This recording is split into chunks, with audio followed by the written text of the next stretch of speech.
এবার কেসটা কি হয়েছে, সেদিন আমার কাছে একটা মেয়ে জিজ্ঞাসা করছে, "তুই কখনো ওই হতে যাসনি?" এবার প্রথমত তো আমার কোয়েশ্চেনটা শুনে মনে হলো কোয়েশ্চেনটা করার কাউকে পাইনি আরো। মানে আমি কেন? Why me? আমি ছাড়া আর কাউকে পেল না ও কোয়েশ্চেনটা করার জন্য।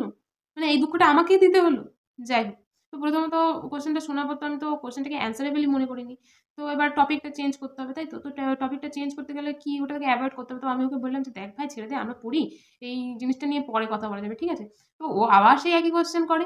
"তুই সত্যি কখনো যাসনি ওইওতে? সিরিয়াস বলছিস?"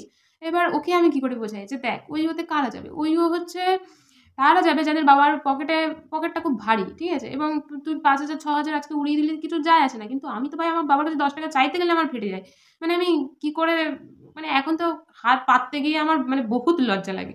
কেন আমি জানি না। তো যাই হোক। তো সেখান থেকে মানে ওই ও! এবার তারপরে ওইওতে কারা যাবে? বেশ ওইও হলো সোনার থালায় ভাত খাওয়া ছেলে-মেয়েদের জন্য। আমি মাটির থালায় ভাত খেয়ে অভ্যস্ত। আমি কখনো ওইওতে এটা কোনো এক্সপেক্টেড একটা ব্যাপার। তো যাই হোক। তারপর ওকে কে বোঝাবে? ওইওতে না হয় চলে আমি গেলাম। কিন্তু আমার বিলটা কে পে করবে? তোর শ্বশুর এসে পে করে দেবে বে! হ্যাঁ? একভাবে তুই কোয়েশ্চেন করেই যাচ্ছিস। মানে যা তা। তার উপর আমি মানে ওইওতে যেতে গেলে একটা পার্টনার দরকার হয় সাথে, তাই তো? তো আমি হচ্ছি জম্মো সিঙ্গেল। তো সেখানে আমি কি করে ওইওতে ঢুকবো? তারপরে এখন আবার তো মানে ম্যারিড বোধহয় কম্পালসরি করে দিয়েছে। যে তোমাকে ম্যারিড হতে হবে। তো তাহলে যদিও বা যাওয়ার একটা সুযোগ ছিল সেটা তো পুরো ঘেঁটে গেছে। আর কোন প্রশ্নই উঠছে না। কারণ আমি এখন আমার নিজের জীবনটাকে কোনমতেই শেষ করতে চাই না বিয়ে করে, তাই না? তো তাহলে কোন প্রশ্নই উঠছে না। কি করে এটা সম্ভব?